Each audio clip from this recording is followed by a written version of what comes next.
अगर दुनिया का सबसे अमीर इंसान सरकार को मना ले कि उसे खुद की जांच करने की चाबी सौंप दे और कोई उसे रोके नहीं, ये कोई कॉन्स्पिरेसी थ्योरी नहीं है। ये असल में जनवरी 2026 में हुआ, जब सब लोग उसे फेडरल वर्कर्स को निकालते और बजट काटते देख रहे थे।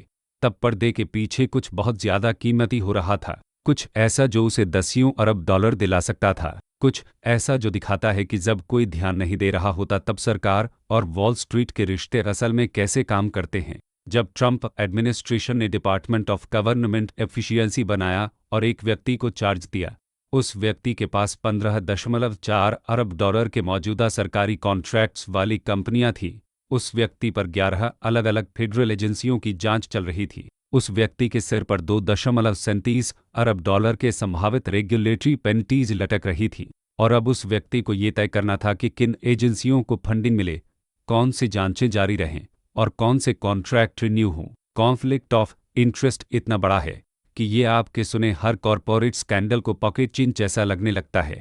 एलन मस्क अक्टूबर 2024 के एक रैली के स्टेज पर खड़े होकर डिक्लेयर कर चुके थे कि वो फेडरल बजट से कम 2 खरब डॉलर काट सकते हैं। 2 खरब। पूरा डिस्क्रेशनरी बजट सिर्फ 1.7 खरब डॉलर है। इसका मतलब है सोशल सिक्योरिटी, मेडिकेयर, डिफेंस और डेट इंटरेस्ट को छोड़कर हर चीज पर खर्च होने वाले हर डॉलर से ज्यादा काटना। बजट एक्सपर्ट्स ने इसे मैथमेटिकली एब्सर्ड कहा, पर वादा अटक गया। भीड़ ने चीयर्स किया। एलन मस्क, जीनियस बिजनेसमैन, सरकारी बर्बादी खत्म कर देंगे और टैक्स पेयर्स के 2 खरब डॉलर बचाएंगे। आज के दिन तक फास्ट फॉरवर्ड करें, वो 2 खरब डॉलर का वादा चुपके से गायब हो गया। 9 जनवरी 2025 तक ऑफिशियली शुरू होने से पहले ही मस्क ने एडमिट किया शायद वो सिर्फ 1 खरब काट पाए। फरवरी तक एक कैबिनेट मीटिंग में वो 150 अरब की बात कर रहे थे। जब इंडिपेंडेंट फैक्ट चेकर्स ने उनके दावा किए गए कट्स वेरीफाई किए तो उन्हें मैसिव प्रॉब्लम्स मिली। कॉन्ट्रैक्ट्स को मल्टीपल टाइम्स काउंट किया गया। जॉर्ज डब्ल्यू बुश के समय खत्म हुए प्रोग्राम्स के सेविंग्स लिस्टेड थे। 8 अरब का कट जो 8 मिलियन निकला। एक एनालिसिस को सिर्फ 11.7 अरब डॉलर के वेरीफाइड कट्स मिले, दूसरे को 35 अरब डॉलर के क्वेश्चनेबल सेविंग्स मिले। पर जब वादा किए गए 2 खरब डॉलर के कट्स एवेपोरेट हो गए, कुछ और बढ़ रहा था। मस्क की कंपनियों को मिल रहे सरकारी कॉन्ट्रैक्ट्स 2025 से 2032 तक उनके बिजनेसेस को फेडरल सरकार से 46 अरब डॉलर तक मिलने वाले हैं। 46 अरब। स्पेसएक्स ने अकेले 2024 में 3.8 अरब डॉलर के फेडरल कॉन्ट्रैक्ट सिक्योर किए। फरवरी 2025 में ठीक मस्क के डोगे में स्टार्ट करने के बाद नासा ने स्पेसएक्स को $100 मिलियन का कॉन्ट्रैक्ट अवार्ड किया। अप्रैल में स्पेसएक्स को 2029 तक स्पेस फोर्स लॉन्चेस के लिए 5.9 अरब डॉलर मिले। FAA वेरिजॉन के 2.4 अरब डॉलर के कॉन्ट्रैक्ट को कैंसिल करके उसे स्टारलिंक को देने पर विचार कर रहा है। मैथ करें, डोगे द्वारा क्लेम किए गए हर डॉलर के कट के लिए मस्क की कंपनियों को $5 के नए कॉन्ट्रैक्ट मिल रहे हैं। ऑडिट कभी पैसे बचाने के बारे में नहीं थी, ये पैसा किसे मिलेगा उसकी रिपोजिशनिंग के बारे में थी। आप सरकारी बर्बादी काटने का वादा करते हैं, सबको आइडिया पसंद आता है, आपको काटने की लीड करने के लिए अपॉइंट कर दिया जाता है। आपको हर कॉन्ट्रैक्ट, हर बजट लाइन, हर एजेंसी का इंटरनल डेटा एक्सेस मिल जाता है।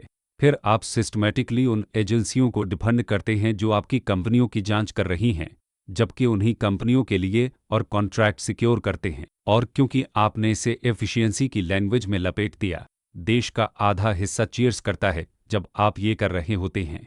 आइए बात करते हैं कि किन एजेंसियों को टारगेट किया गया और क्यों। सिक्योरिटीज एंड एक्सचेंज कमीशन ने जनवरी 2025 में मस्क पर $150 मिलियन का सूट किया था, यह क्लेम करते हुए कि उन्होंने ट्विटर स्टॉक खरीदने के बारे में इन्वेस्टर्स को मिसलीड किया। SEC ने पहले एक सिक्योरिटीज फ्रॉड सेटलमेंट जीता था जिसमें मस्क और टेस्ला को $20 मिलियन देने थे। डोगे के आने के बाद क्या हुआ? SEC ने एम्प्लॉयज को बाय आउट ऑफर करना शुरू कर दिया। डोगे में बस को NCC ऑफिसेज का एक्सेस मिल गया। SEC स्टाफ में कट्स शुरू हुए।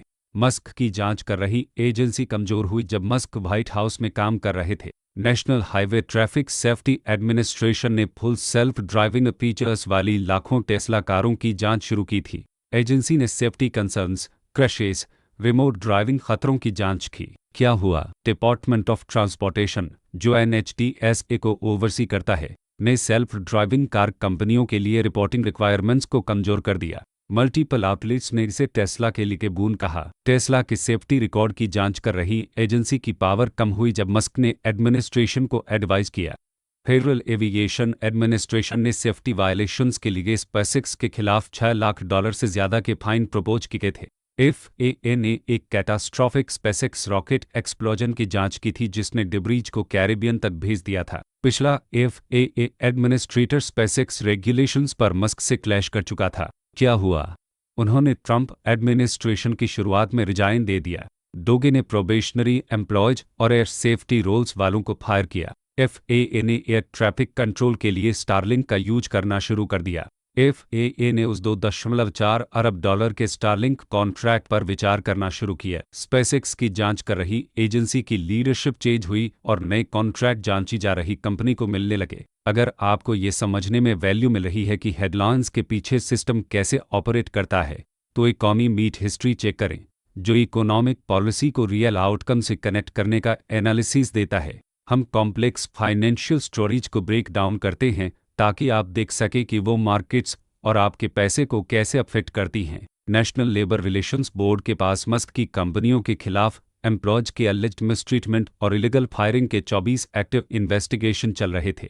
NLRB स्पेसएक्स के खिलाफ एक केस पर विचार कर रहा था जो 8 एम्प्लॉयज ने लाया था, क्लेम करते हुए कि उन्हें मस्क की आलोचना करने के लिए इलीगली फायर किया गया था। स्पेसएक्स ने जवाब में NLRB की संवैधानिकता को चैलेंज करते हुए लॉसूट फाइल किया। NLRB ने टेस्ला के खिलाफ कंप्लेंट्स फाइल की, जिसमें ऐलान किया गया कि उसने यूनियंस को डिस्करेज किया, जिसमें मस्क के ट्वीट्स भी शामिल थे जिनमें एम्प्लॉय कंपेंसेशन को धमकी दी गई थी। क्या हुआ?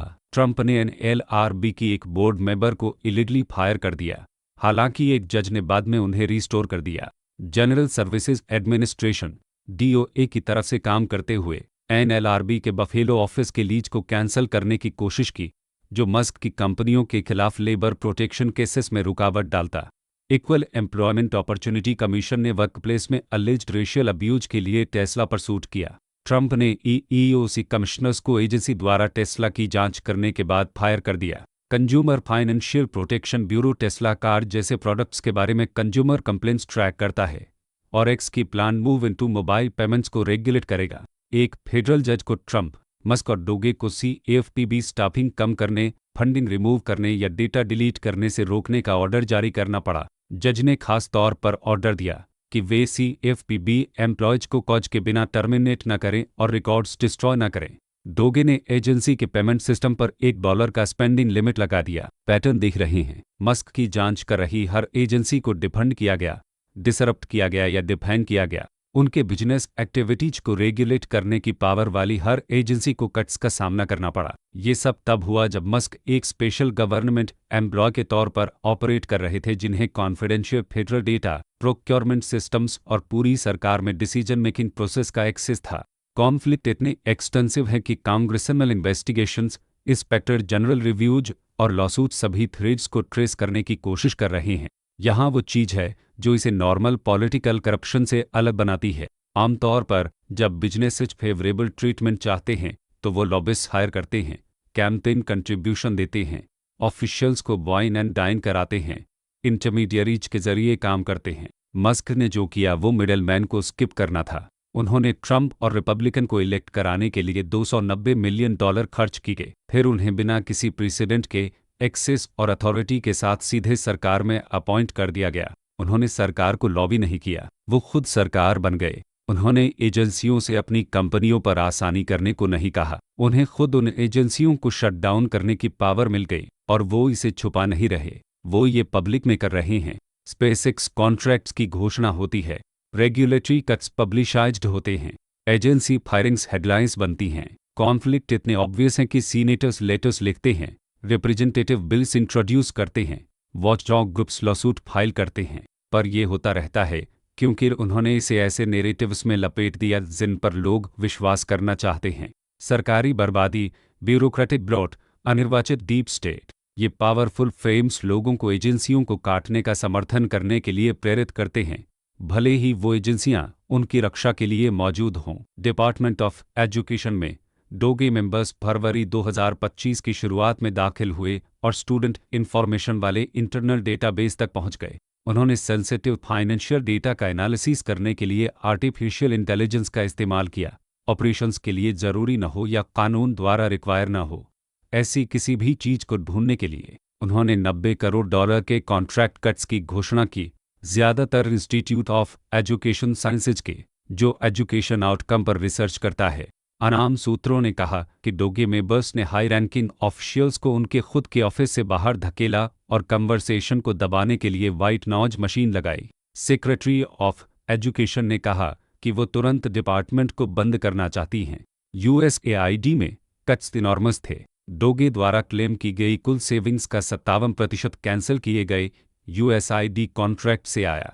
एजेंसी ओवरसीज ह्यूमैनिटेरियन एड देती है, जिसमें HIV प्रिवेंशन और treatment, malaria programs, nutrition assistance शामिल हैं। ट्रंप और मस्क ने एजेंसी को एग्रेसिवली टारगेट किया। मस्क ने इसे क्रिमिनल ऑर्गेनाइजेशन कहा। एक्सपर्ट्स ने कैलकुलेट किया कि अमेरिकी फॉरेन एड में कट से 1 साल के भीतर 16,50,000 मौतें हो सकती हैं, ज़्यादातर HIV से। मई 2025 तक एक एनालिसिस ने आकलन किया कि डोगे के फॉरेन एड प्रोग्राम्स में कट से कुछ 3 लाख मौतें हुई, ज़्यादातर बच्चे। जनवरी 2026 तक ये संख्या 7,20,000 से अधिक हो गई। नासा में एक बहुत अलग अप्रोच सामने आई। नासा को दूसरी एजेंसियों पर हो रहे एग्रेसिव कट से खास तौर पर बख्शा गया है। एजेंसी डोगे के प्रोबेशनरी एम्प्लॉयज को फायर करने के ट्रेंड से एक्सेम्पशन नेगोशिएट करने की कोशिश कर रही है। जब डोगे ने हर जगह बजट काटे, नासा ने फरवरी में वो $100 मिलियन का स्पेसएक्स कॉन्ट्रैक्ट अनाउंस किया। मस्क के बिजनेस इंटरेस्ट के लिए सबसे महत्वपूर्ण एजेंसी को स्पेशल ट्रीटमेंट मिला। सीनेटर रिचर्ड ब्लूमेंथल के ऑफिस ने ट्रंप के कार्यभार संभालने पर मस्क की कंपनियों द्वारा फेडरल इन्वेस्टिगेशन से सामना किए जाने वाले संभावित फाइनेंशियल लायबिलिटी का एनालिसिस किया। उनके द्वारा कैलकुलेट की गई संख्या $2.37 अरब थी। $2.37 अरब संभावित फाइन्स, पेनल्टीज, सेटलमेंट्स और लीगल कॉस्ट्स में जो मस्क की कंपनियों को देनी पड़ सकती थी अगर वो इन्वेस्टिगेशंस जारी रहती और एनफोर्समेंट एक्शन का परिणाम होता। उन इन्वेस्टिगेशंस को कर रही एजेंसियों को कमजोर या खत्म करके मस्क ने संभावित रूप से $2.37 अरब की लायबिलिटी से बचा लिया। ये स्पेकुलेशन नहीं है, ये रेगुलेटरी रिलीफ का अनुमानित मूल्य है जो उनकी कंपनियों को जांचों में रुकावट डालने से मिला। इस संख्या के संदर्भ में सोचें, मस्क ने $2 खरब बचाने का वादा किया था। उन्होंने वेरीफाइएबली शायद 11 से 35 अरब डॉलर काटे।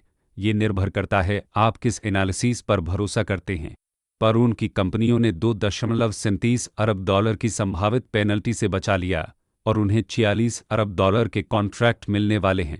जिस ऑडिट को टैक्स पेयर्स के $2 खरब बचाने थे, वो असल में एक व्यक्ति के पास धन के ट्रांसफर में बदल गया, जो डोगे द्वारा वेरीफाइएबली काटी गई किसी भी रकम से ज़्यादा था। यहीं पर वॉल स्ट्रीट एंगल क्रूशियल हो जाता है।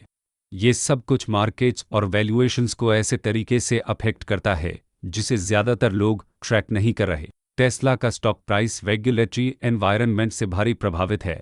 अगर NHTSA फुल सेल्फ ड्राइविंग पर कड़ी कार्रवाई करता है तो टेस्ला की ऑटोनोमस महत्वाकांक्षाएं महंगी हो जाती हैं। अगर NHTSA की ओवरसाइट कमजोर हो जाती है तो टेस्ला के लिए रास्ता साफ हो जाता है। स्पेसएक्स वैल्यूएशन आंशिक रूप से सरकारी कॉन्ट्रैक्ट रेवेन्यू पर निर्भर करते हैं। ज़्यादा नासा कॉन्ट्रैक्ट्स, ज़्यादा स्पेस फोर्स डील्स, ज़्यादा फेडरल एजेंसियां स्टारलिंक का यूज कर रही हैं।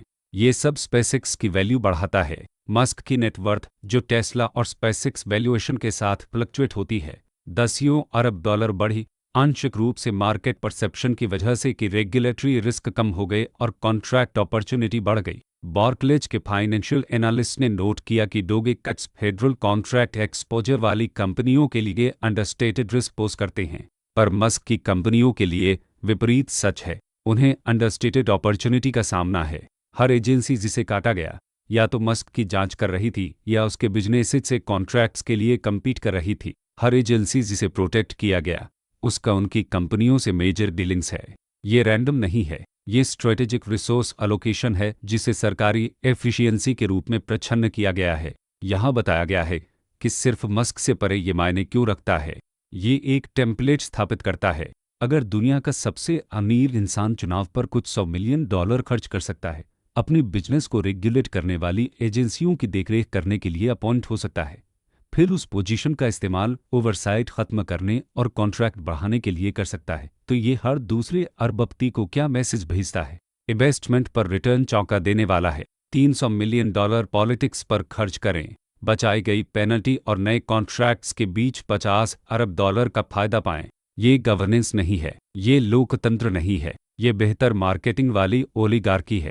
डिफेंडर्स कहते हैं कि मस्क खुद को कॉन्फ्लिक्ट ऑफ इंटरेस्ट से अलग कर रहे हैं। व्हाइट हाउस प्रेस सेक्रेटरी ने कहा कि अगर एलन मस्क को कॉन्ट्रैक्ट्स और फंडिंग के साथ कोई कॉन्फ्लिक्ट मिलता है जिसकी देखरेख डो कर रहा है, तो वे खुद को अलग कर लेंगे। पर कौन तय करता है कि कॉन्फ्लिक्ट क्या है? मस्क खुद। कौन वेरीफाई करता है कि वे उचित समय पर वास्तव में खुद को अलग कर रहे हैं? कोई नहीं। एक स्पेशल गवर्नमेंट एम्प्लॉय के रूप में उन्हें फाइनेंशियल डिस्क्लोजर फाइल करने की ज़रूरत नहीं थी, अपनी कंपनियों से डिवेस्ट करने की ज़रूरत नहीं थी, ब्लाइंड ट्रस्ट बनाने की ज़रूरत नहीं थी। उन्होंने सिर्फ एथिकल होने का वादा किया और हमें विश्वास करना चाहिए कि $46 अरब के सरकारी कॉन्ट्रैक्ट्स और $2.37 अरब की संभावित लायबिलिटी वाला कोई व्यक्ति उन इंटरेस्ट को अफेक्ट करने वाले डिसीजन से वॉलंटरीली दूर चला जाएगा। कांग्रेस के कई मेंबर्स ने इस तरह के कॉन्फ्लिक्ट को रोकने की कोशिश करने वाले बिल्स इंट्रोड्यूस किए। एलन मस्क एक्ट, जो stands for eliminate looting of our nation by mitigating unethical state kleptocracy,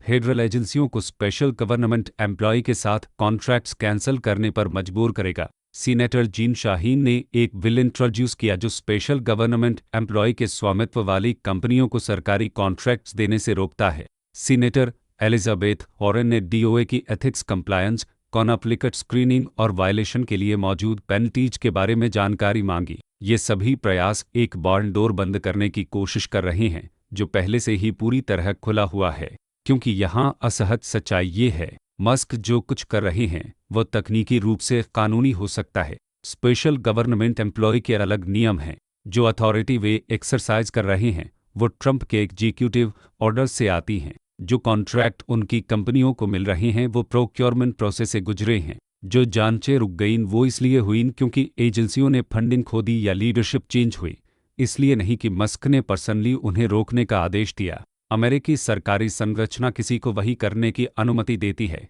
जो वह कर रहा है, बिना स्पष्ट रूप से कानून तोड़े, जब तक वे पर्याप्त पैसे और प्रभाव के साथ बिजनेस और पॉलिटिक्स के इंटरसेक्शन पर ऑपरेट करने को तैयार हों। यह है कि 21वीं सदी में रेगुलेटरी कैप्चर कैसा दिखता है। ये सूक्ष्म नहीं है, छिपा हुआ नहीं है, ये सोशल मीडिया पर प्रसारित होता है, प्रेस कॉन्फ्रेंस में घोषित किया जाता है, आवश्यक सुधार के रूप में बचाव किया जाता है, और ये काम करता है क्योंकि प्रोत्साहन पूरी तरह से संरेखित है। मस्क अमीर हो जाते हैं, उनकी कंपनियों को अधिक कॉन्ट्रैक्ट मिलते हैं, उनकी रेगुलेटरी समस्याएं गायब हो जाती हैं, ट्रंप को सरकार काटने का श्रेय मिलता है, कंजर्वेटिव मीडिया डीप स्टेट को हराने का जश्न मनाता है। जब तक लोगों को एहसास होता है कि क्या हुआ, पैसा बह चुका होता है, कॉन्ट्रैक्ट साइन हो चुके होते हैं और जांचें बंद हो चुकी होती हैं। किसी भी व्यक्ति के लिए जो इकॉनमी मीट हिस्ट्री देख रहा है, यह बिल्कुल वही एनालिसिस है जिस पर हम फोकस करते हैं। पॉलिसी डिसीजन को इकोनॉमिक आउटकम से जोड़ना और दिखाना कि आधुनिक बाजारों में पावर कैसे ऑपरेट करती है। इन डायनामिक्स को समझने से आपको मार्केट मूवमेंट्स को होने से पहले देखने में मदद मिलती है।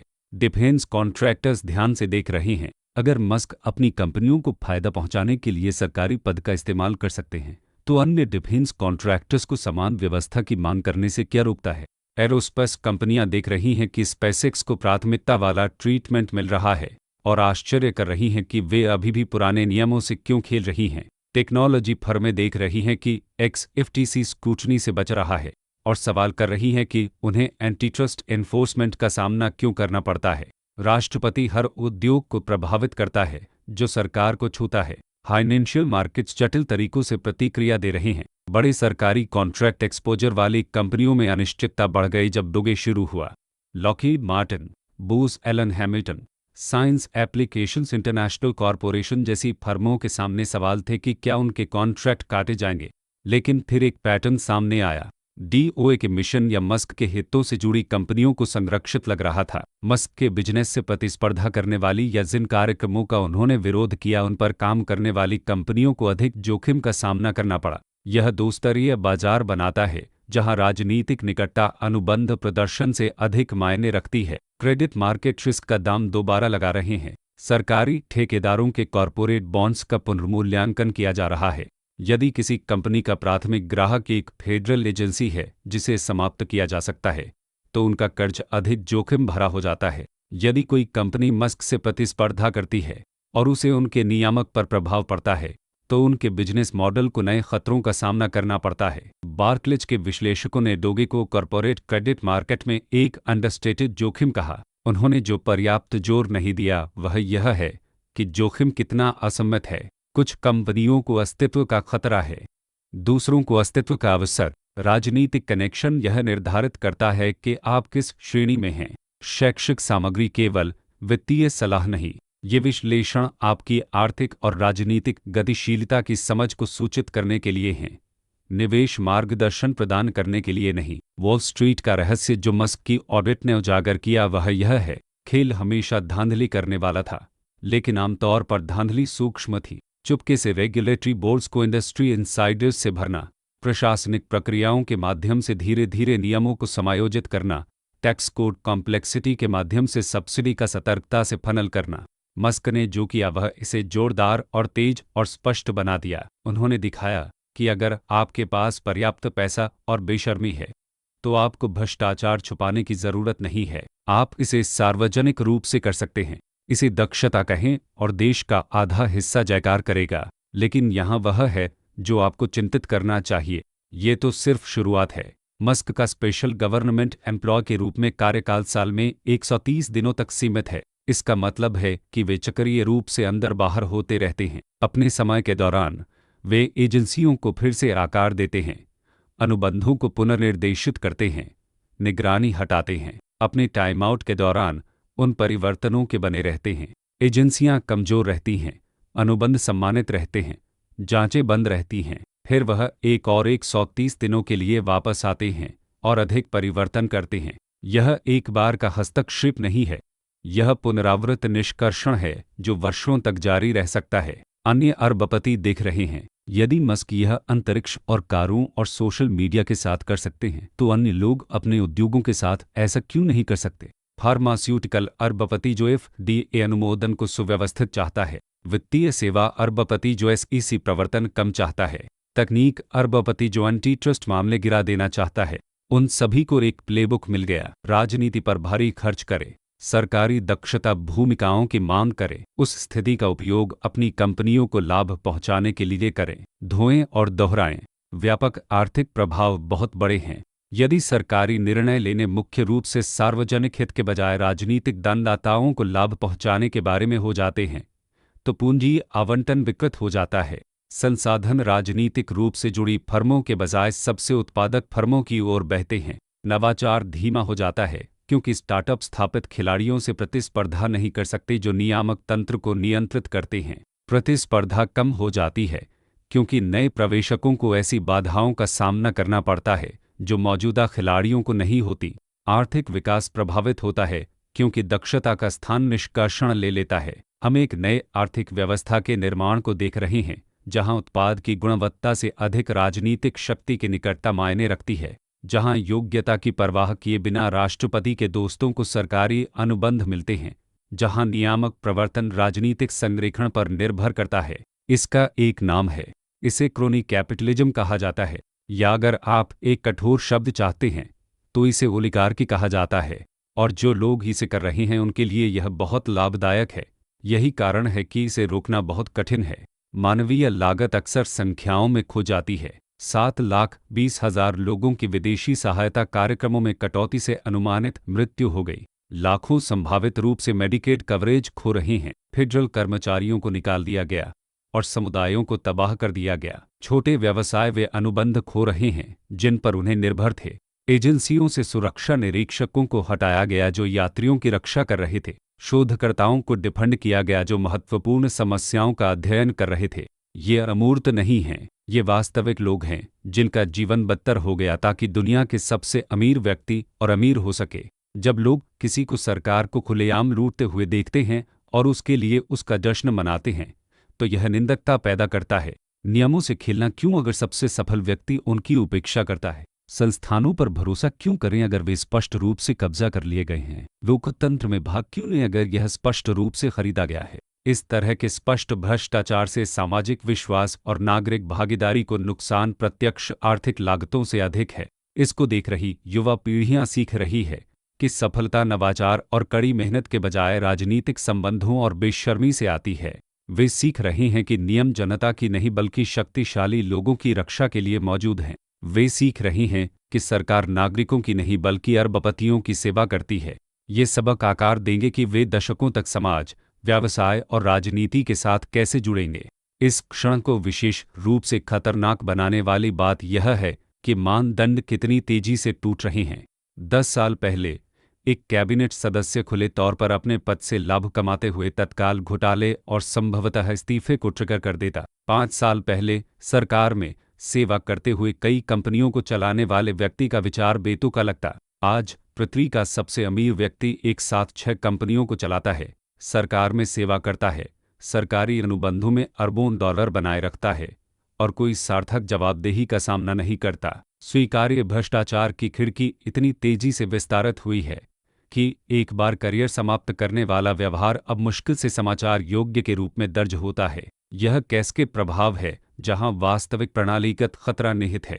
एक व्यक्ति का निजी लाभ के लिए सरकारी कार्यालय का उपयोग करना भ्रष्टाचार है। जब वह भ्रष्टाचार सामान्य हो जाता है और उद्योगों में दोहराया जाता है तो यह ऑपरेटिंग सिस्टम बन जाता है। जब हर कोई ऐसा कर रहा होता है तो यह अब घोटाला नहीं रह जाता। यह सिर्फ यह है कि व्यवसाय कैसे किया जाता है। और एक बार वह परिवर्तन पूरा हो जाने के बाद कानून के शासन और नैतिक शासन में लौटना तेजी से कठिन हो जाता है, क्योंकि बहुत सारे शक्तिशाली हित भ्रष्ट प्रणाली से लाभान्वित होते हैं।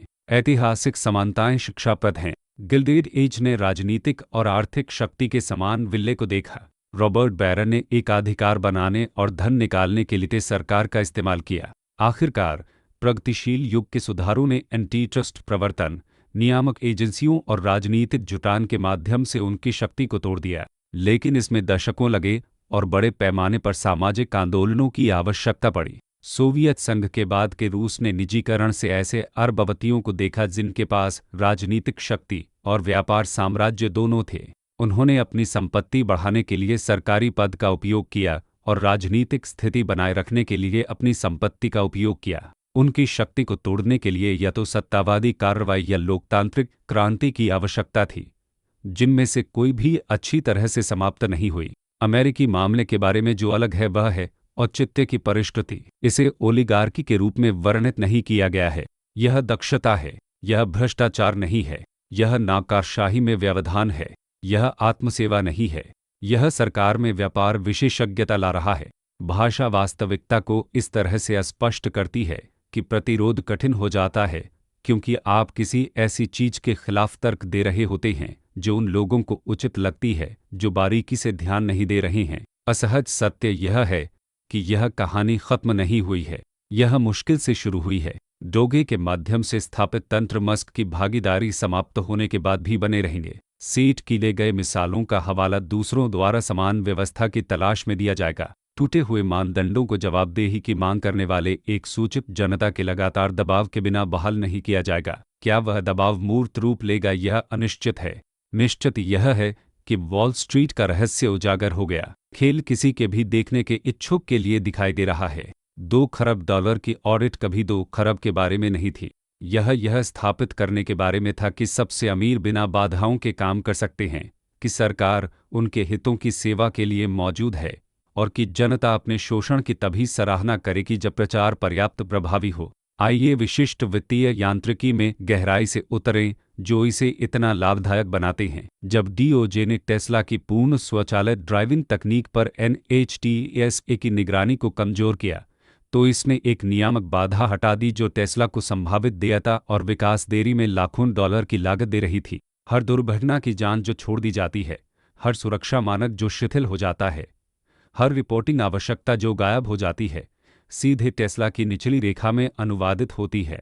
विश्लेषकों का अनुमान है कि कम नियामक जांच अगले 5 वर्षों में बचाई गई लागत और त्वरित उत्पाद विकास में 2 से 5 अरब डॉलर की हो सकती है। स्पेसएक्स के लाभ और भी नाटकीय हैं। नासा का स्पेस लॉन्च सिस्टम सरकार का अपना रॉकेट कार्यक्रम प्रति लॉन्च लगभग 4.1 अरब डॉलर की लागत से चलता है। स्पेसएक्स लॉन्च की लागत उसका एक अंश है, लेकिन यहाँ मोड़ है। स्पेसएक्स पहले से ही कम लागत के आधार पर अनुबंध जीत रहा था। डोगे ने जो प्रदान किया वह व्यक्तिगत अनुबंधों से अधिक मूल्यवान था। इसमें निश्चितता प्रदान की। कंपनियां पूर्वानुमानित राजस्व धाराओं के आधार पर दीर्घकालिक निवेश करती हैं। जब आप रॉकेट और उपग्रह बना रहे हों तो आपको यह जानने की जरूरत है कि फंडिंग वर्षों तक जारी रहेगी। संभावित प्रतियोगियों को कमजोर करके और नासा और स्पेस फोर्स के साथ स्पेसएक्स की पसंदीदा स्थिति सुरक्षित करके डोगे ने एक संरक्षित बाजार स्थिति बनाई जो किसी भी एकल अनुबंध से कहीं अधिक मूल्य की है। स्टारलिंक का अवसर शायद सबसे बड़ा है। संयुक्त राज्य अमेरिका में वायु यातायात नियंत्रण प्रणाली पुरानी हो रही है और प्रतिस्थापन की आवश्यकता है। FAA वेरिज़ॉन के साथ 2.4 अरब डॉलर के उन्नयन पर काम कर रहा था, लेकिन स्टारलिंक से सैटेलाइट इंटरनेट संभावित रूप से अधिक विश्वसनीय रूप से और दूरदराज के क्षेत्रों में बेहतर कवरेज के साथ एक ही कार्य कर सकता है। यदि वह अनुबंध वेरिज़ॉन से स्टारलिंक में बदल जाता है तो यह केवल 2.4 अरब डॉलर का राजस्व नहीं है। यह एक प्रमाण है कि स्टारलिंक महत्वपूर्ण बुनियादी ढांचे को संभाल सकता है जो दुनिया भर में इसी तरह के अनुबंधों के द्वार खोलता है। अन्य देशों में विमानन अधिकारी देखते हैं कि FAA क्या करता है। एक प्रमुख FAA स्टारलिंक परिनियोजन दसियों अरबों डॉलर के अंतर्राष्ट्रीय अनुबंधों की एक कैस्केड को ट्रिगर कर सकता है। इस तरह आधुनिक धन निष्कर्षण कार्य करता है। आप सिर्फ एक अनुबंध नहीं जीतते हैं, आप अपनी कंपनियों के पक्ष में पूरी बाजार संरचना को फिर से आकार देते हैं। आप सिर्फ एक जुर्माने से नहीं बचते हैं, आप उन एजेंसियों को समाप्त कर देते हैं जो भविष्य में जुर्माना लगा सकती हैं। आप सिर्फ कीमत और गुणवत्ता पर प्रतिस्पर्धा नहीं करते हैं, आप प्रतिस्पर्धा को पूरी तरह से खत्म करने के लिए राजनीतिक शक्ति का उपयोग करते हैं। रिटर्न चक्रवृद्धि ब्याज की तरह बढ़ते हैं क्योंकि प्रत्येक लाभ पिछले लाभों पर आधारित होता है। टाइमलाइन को और ध्यान से देखें। मस्क ने अक्टूबर और नवंबर 2024 के बीच चुनाव पर $290 मिलियन खर्च किए। 20 जनवरी 2025 तक ट्रंप ने शपथ ली। 30 जनवरी तक डोगे आधिकारिक तौर पर चल रहा था। फरवरी तक पोस्ट डोगे पहला स्पेसएक्स कॉन्ट्रैक्ट अनाउंस किया गया। अप्रैल तक multi billion dollar space force contract secure कर लिए गए थे।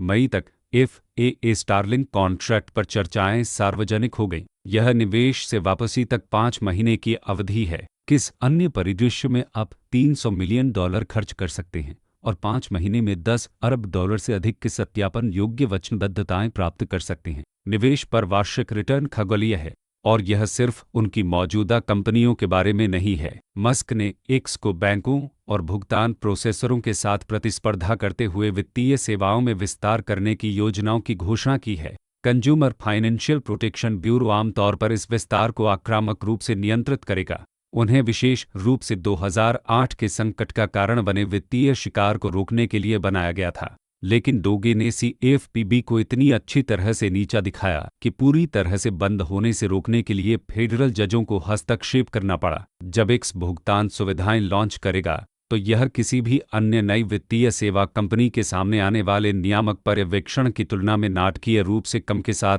ऐसा करेगा। वह नियामक लाभ टाली गई अनुपालन लागत और तेजी से बाजार प्रवेश में अरबों डॉलर का है। नेटवर्क प्रभाव समान रूप से महत्वपूर्ण हैं। जैसे जैसे मस्क अधिक सरकारी अनुबंध जमा करते हैं और नियामक बाधाओं को कम करते हैं, उनकी कंपनियां अधिक मूल्यवान हो जाती हैं। जैसे जैसे वे अधिक मूल्यवान होते जाते हैं, उनकी निवल संपत्ति बढ़ती है। जैसे जैसे उनकी निवल संपत्ति बढ़ती है, उनका राजनीतिक प्रभाव बढ़ता है। जैसे जैसे उनका राजनीतिक प्रभाव बढ़ता है, वे अधिक अनुकूल व्यवहार प्राप्त कर सकते हैं।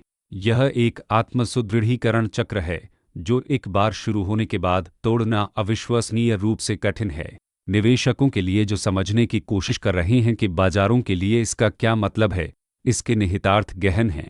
पारंपरिक मौलिक विश्लेषण किसी कंपनी के उत्पादों, प्रबंधन, वित्तीय स्थिति और प्रतिस्पर्धी स्थिति को देखता है, लेकिन एक ऐसे वातावरण में जहां राजनीतिक संबंध नियामक उपचार और अनुबंध आवंटन निर्धारित करते हैं, आपको एक नए कारक, राजनीतिक जोखिम और अवसर को जोड़ना होगा। प्रशासन के साथ मजबूत राजनीतिक संबंधों वाली कंपनियों में असीमित ऊर्ध्वगामी क्षमता है। जो कंपनियां राजनीतिक रूप से जुड़ी फर्मों को धमकी देती हैं या उनके साथ प्रतिस्पर्धा करती हैं, उनमें असीमित डाउनसाइड क्षमता है। टेस्ला के स्टॉक प्राइस मूवमेंट तेजी से राजनीतिक घटनाक्रमों के साथ सहसंबद्ध हो रहे हैं, न कि वाहन बिक्री या उत्पादन संख्या के साथ। जब दोगे की घोषणा हुई तो टेस्ला स्टॉक में उछाल आया। जब कमजोर एनएचटीएस के निगरानी के बारे में रिपोर्टें सामने आईं तो यह फिर से उछल गया। जब विश्लेषकों ने सवाल किया कि क्या नियामक राहत पहले ही मूल्यांकन में शामिल हो गई थी, तो यह स्थिर हो गई। कंपनी का मूल्यांकन न केवल उसके ऑटोमोटिव व्यवसाय को दर्शाता है, बल्कि इसकी नियामक प्रतिरक्षा और राजनीतिक सुरक्षा को भी दर्शाता है। उन घटकों को अलग करना लगभग असंभव है जिससे अर्थव्यवस्था के लिए पारंपरिक मूल्यांकन मॉडल कम उपयोगी हो जाते हैं। कुल मिलाकर इस संसाधन के गलत आवंटन की गंभीर दीर्घकालिक लागतें हैं। जब पूंजी सबसे नवीन या कुशल फर्मों के बजाय राजनीतिक रूप से जुड़ी फर्मों की ओर बहती है तो आपको धीमी तकनीकी प्रगति मिलती है। जब नियामक सुरक्षा कंपनियों को प्रतिस्पर्धा से बचाती है तो आपको गुणवत्ता में सुधार या लागत कम करने का कम दबाव मिलता है। जब सरकारी अनुबंध योग्यता के बजाय राजनीतिक निष्ठा के आधार पर दिए जाते हैं तो आपको करदाताओं के लिए बदतर परिणाम मिलते हैं। ये अक्षमताएं समय के साथ बढ़ती हैं, जिससे आर्थिक विकास और जीवन स्तर नीचे खींच जाते हैं। अंतर्राष्ट्रीय प्रतिस्पर्धा का कोण भी मायने रखता है।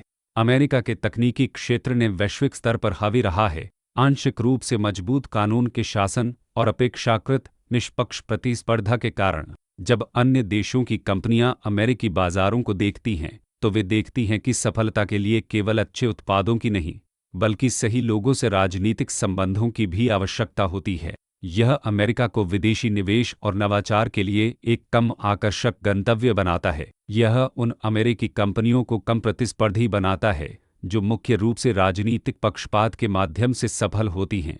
जब वे अंतर्राष्ट्रीय स्तर पर विस्तार करने की कोशिश करती हैं जहां वे राजनीतिक संबंध मौजूद नहीं होते हैं। चीन पर दशकों से आरोप लगाया जा रहा है कि उसकी एक ऐसी प्रणाली है जहां कम्युनिस्ट पार्टी के साथ राजनीतिक संबंध बाजार प्रदर्शन की तुलना में व्यापारिक सफलता निर्धारित करते हैं। आरोप हमेशा यह था कि यह अक्षमता और भ्रष्टाचार पैदा करता है जो अंततः चीनी आर्थिक विकास को धीमा कर देगा। लेकिन अगर अमेरिका एक समान मॉडल अपनाता है जहां व्यापारिक सफलता मुख्य रूप से प्रतिस्पर्धी प्रदर्शन के बजाय राजनीतिक संबंधों पर निर्भर करती है, तो हम नैतिक ऊंचाई और प्रतिस्पर्धात्मक लाभ खो देते हैं जो अधिक योग्यता आधारित प्रणालियों से आया था। इस कहानी में शामिल विशिष्ट व्यक्ति उस प्रणाली से कम मायने रखते हैं जिसे बनाया जा रहा है, चाहे वह इस साल मस्क हो या अगले साल कोई और। अब टेम्पलेट मौजूद है जो पहले अकल्पनीय पैमाने पर राजनीतिक खर्च को व्यावसायिक लाभ में परिवर्तित करने के लिए है। चुनावों पर खर्च की गई राशि बढ़ेगी क्योंकि अधिक अरबपति और निगम निवेश पर रिटर्न को महसूस करेंगे। राजनीतिक प्रभाव के लिए प्रतिस्पर्धा तेज होगी और पूरी अर्थव्यवस्था तेजी से इस आधार पर काम करेगी कि कौन किसे जानता है, न कि कौन बेहतर उत्पाद बनाता है।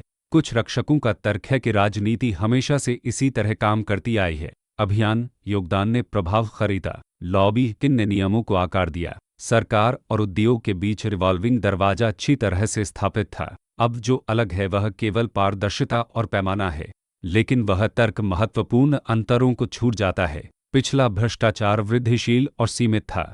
एक एजेंसी यहां एक कंपनी पर आसानी कर सकती थी, अनुबंध वहां तक पहुंचाया जा सकता था। जो हम अब देख रहे हैं वह एक व्यक्ति के व्यवसाय साम्राज्य की सेवा करने के लिए सरकार का थोक पुनर्गठन है। खुदरा भ्रष्टाचार और व्यवस्थित लूट के बीच का अंतर सार्थक है। 2010 में सुप्रीम कोर्ट के सिटीजन्स यूनाइटेड फैसले, जिसने कॉरपोरेट राजनीतिक खर्च पर सीमाएं हटा दी, ने इस क्षण के लिए मंच तैयार किया। जब अदालत ने फैसला सुनाया कि पैसा भाषण है और निगम लोग हैं, तो इसने असीमित राजनीतिक खर्च के लिए बाढ़ के दरवाजे खोल दिए। लेकिन उस फैसले का समर्थन करने वाले न्यायाधीशों ने भी शायद यह कल्पना नहीं की थी कि कोई व्यक्ति व्यक्तिगत रूप से सैकड़ों मिलियन डॉलर खर्च करेगा, सरकार में नियुक्त हो जाएगा और फिर उस पद का उपयोग दसियों अरबों डॉलर को अपनी ही कंपनियों में वापस भेजने के लिए करेगा। पैसे को भाषण के रूप में मानने का तार्किक अंत बिंदु यह है कि जिनके पास सबसे अधिक पैसा है उन्हें सबसे अधिक भाषण मिलता है